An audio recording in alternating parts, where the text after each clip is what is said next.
Shalom Bapak dan Ibu yang terkasih dalam Yesus Kristus. Sapaan Gembala 1 Juni tahun 2020. Tema kita tentang renovasi pikiran dari Roma pasal 12 ayat pertama sampai dengan yang kedua.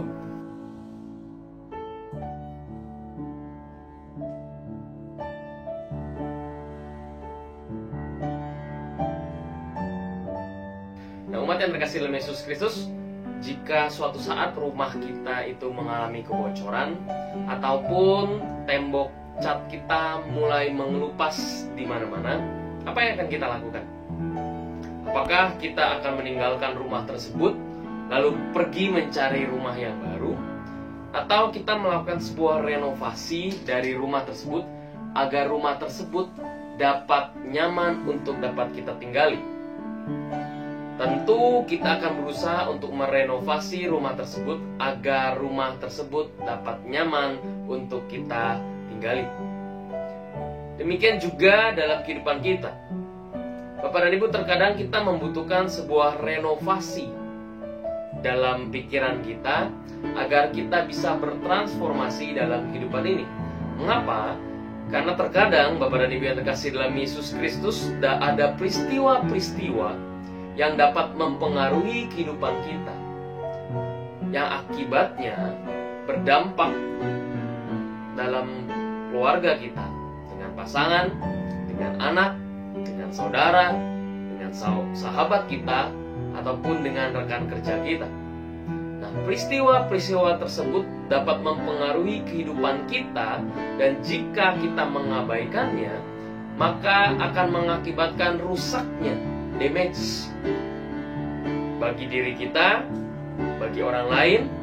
Oleh karena itu, supaya jangan sampai terjadi hal tersebut, maka perlu adanya sebuah renovasi dalam pikiran kita dan transformasi dalam setiap kehidupan kita.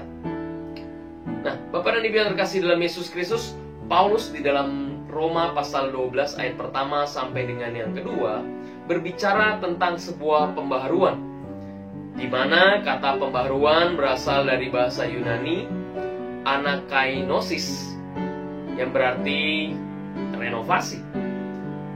Kalimat "tetapi berubahlah oleh pembaharuan budimu" ini menunjukkan bahwa sebelum kita melakukan sebuah transformasi dalam kehidupan kita, maka harus ada sebuah renovasi dalam budi atau pikiran kita.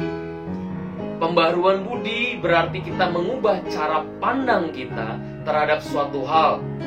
Paulus menasihatkan supaya kita tidak menjadi sama seperti dunia ini, yang berarti dulu kita hidup seperti dunia ini. Dan oleh sebab itu, supaya tidak menjadi sama dengan dunia, maka harus ada sebuah perubahan dalam pola pikir kita. Dan renovasi pikiran kita adalah sebuah langkah awal agar kita dapat bertransformasi menjadi pengikut Kristus.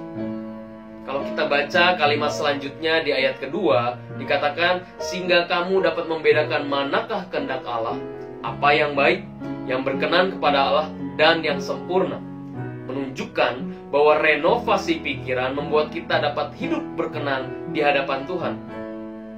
Nah, umat yang terkasih dalam Yesus Kristus, seorang yang bernama Dale Carnegie berkata, "Our thoughts make us what we are." Perkataan ini sejalan dengan perkataan dalam Roma pasal 12 ayat pertama sampai dengan yang kedua. Bagaimana cara kita memandang dunia akan berbeda saat kita merenovasi pikiran kita.